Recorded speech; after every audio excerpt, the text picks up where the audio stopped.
কিরে মুরগি, দ্রুত হাঁটতে পারিস না? সারা জীবন কৃষক তোকে খেতে দেয়নি নাকি? তাড়াতাড়ি খাবারগুলো খেয়ে নে, একটু পরে আবার কাজ করতে হবে। হায় আল্লাহ রে, আমাকে এই জমিদারের হাত থেকে বাঁচাও। সারাদিন শুধু কাজ করায় আর অল্প খাবার খেতে দেয়। শালা মুরগির বাচ্চা মুরগি, ঠিক মতো কাজ করতে পারিস না, আজকে তোকে মেরেই ফেলবো। আরে, এটা আমি কি স্বপ্ন দেখলাম?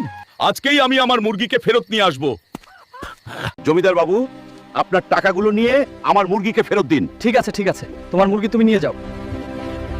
চল মুরগি বাড়ি চল, তোর আর ওই শয়তান জমিদারের কাছে থাকতে হবে না। এই নে মুরগি, খাবার খা, তোর যত খুশি মন ভরে খাবার খা।